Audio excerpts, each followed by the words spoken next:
അഹമ്മദാബാദ് വിമാന ദുരന്തത്തിന്റെ പ്രാഥമിക അന്വേഷണ റിപ്പോർട്ട് പുറത്ത്. പറന്നുയർന്ന സെക്കൻഡുകൾക്കകം 2 എഞ്ചിനുകളും ആകാശത്ത് വെച്ച് നിലച്ചു. എഞ്ചിനുകളിലേക്കുള്ള ഇന്ധനം നൽകുന്ന സ്വിച്ചുകൾ ഓഫ് ആയിരുന്നുവെന്ന് അന്വേഷണത്തിൽ കണ്ടെത്തി. വിവരങ്ങളുമായി കാളിദാസൻ ചേരുന്നു. അഹമ്മദാബാദ് വിമാന ദുരന്തത്തിന് നടന്ന് 1 മാസം കഴിയുമ്പോഴാണ് ഇപ്പോൾ പ്രാഥമിക അന്വേഷണ റിപ്പോർട്ട് പുറത്തിരിക്കുന്നത്.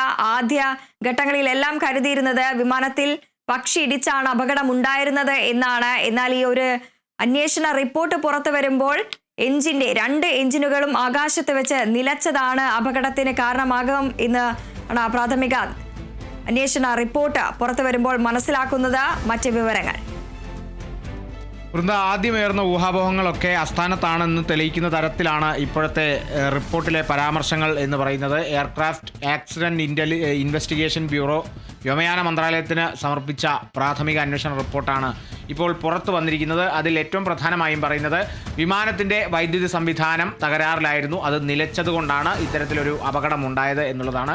എന്ന് വെച്ചാൽ 2 എഞ്ചിനുകളുണ്ട് വിമാനത്തിൽ. അപ്പോൾ ഈ 2 എഞ്ചിനും കൃത്യമായി പ്രവർത്തിച്ചില്ല, അതിൻ്റെ പ്രവർത്തനം നിലച്ചു എന്നുള്ളതാണ്. പ്രവർത്തനം നിലയ്ക്കാനുള്ള കാരണം എന്ന് പറയുന്നത് ഈ എഞ്ചിനിലേക്ക് ഇന്ധനം നൽകുന്ന, അതായത് എഞ്ചിനിലേക്കുള്ള ഇന്ധനം നിയന്ത്രിക്കുന്ന സ്വിച്ചുകൾ ഓഫ് പൊസിഷനിലായിരുന്നു, അല്ലെങ്കിൽ അത് ഓഫ് ആയിരുന്നു എന്നുള്ളതാണ് ഈ ഒരു റിപ്പോർട്ടിൽ സൂചിപ്പിക്കുന്നത്. അതിനെ സംബന്ധിച്ച് ഈ 2 പൈലറ്റുമാരും സംസാരിക്കുന്ന സംഭാഷണ ശകലങ്ങൾ കൂടി ആ സംഭാഷണങ്ങൾ കൂടി ഈ ഒരു റിപ്പോർട്ടിൽ പരാമർശിച്ചിട്ടുണ്ട്. അതായത് പൈലറ്റ് ചോദിക്കുന്നു എന്തുകൊണ്ട് ഈ സ്വിച്ച് ഓഫാക്കി എന്ന് ചോദിക്കുമ്പോൾ താനല്ല ഈ സ്വിച്ച് ഓഫാക്കിയത് എന്നുള്ളതാണ് പൈലറ്റിൻ്റെ മറുപടി എന്ന് പറയുന്നത്. ഈ മറുപടികളും ഈ സംഭാഷണ ശകലങ്ങളും ഒക്കെ ബ്ലാക്ക് ബോക്സിൽ നിന്നുമാണ് കണ്ടെത്തിയത്. ജൂൺ 24-നാണ് ഇത്തരത്തിൽ ബ്ലാക്ക് ബോക്സ് കണ്ടെത്തിയത് അന്വേഷണ സംഘം. അതിനുശേഷം അതിൽ നിന്നും ഈ ഒരു മെമ്മറി റിട്രീവ് ചെയ്ത് ഈ ഒരു വിവരങ്ങൾ ഡൗൺലോഡ് ചെയ്യുകയായിരുന്നു. അത്തരത്തിലുള്ള അതിൽ നിന്നും കേട്ട സംഭാഷണ ശകലങ്ങളിൽ നിന്നാണ് ഇതിൽ കൂടുതൽ വ്യക്തത വന്നത് എന്നുള്ളതും കൂടിയുണ്ട്. ആദ്യഘട്ടത്തിൽ പക്ഷി ഇടിച്ചിട്ടാണ് ഇത്തരത്തിലൊരു അപകടം ഉണ്ടായത് എന്നുള്ളതായിരുന്നെങ്കിലും അത് പിന്നീട് ഇപ്പോൾ ഈ ഒരു റിപ്പോർട്ട് പുറത്തു വന്നതോടുകൂടി കൃത്യമായൊരു സ്ഥിരീകരണത്തിലേക്ക് എത്തുന്നു. എന്നാലും ഇത് പൂർണ്ണമായി സ്ഥിരീകരിക്കാനാകില്ല. ഇതിൽ ഒരു അട്ടിമറി സാധ്യതയുണ്ടോ എന്നുള്ളതാണ് ഇനി കണ്ടുപിടിക്കേണ്ടത്. കാരണം ഒരു വിമാനത്തെ സംബന്ധിച്ച് ഓട്ടോമേറ്റഡ് ആയിട്ടുള്ള സംവിധാനങ്ങൾ വിമാനത്തിലുണ്ടെങ്കിലും ഇത്തരത്തിലുള്ള സ്വിച്ചുകളൊന്നും ഓട്ടോമാറ്റിക് സംവിധാനത്തിൽ പ്രവർത്തിക്കുന്നതല്ല, അല്ലെങ്കിൽ മാനുഷികമായി മാത്രമേ ഇത് ഓണാക്കാനും ഓഫാക്കാനും സാധിക്കൂ. പ്രത്യേകം പറഞ്ഞാൽ പൈലറ്റിന് മാത്രമേ അതിനുള്ള അധികാരമുള്ളൂ. എന്നാൽ പൈലറ്റുമാർ തമ്മിൽ പറയുന്നുമുണ്ട് തങ്ങൾ ഇത് ഓഫാക്കിയിട്ടില്ല, തങ്ങൾ ഇത് ചെയ്തിട്ടില്ല എന്നുള്ളത്.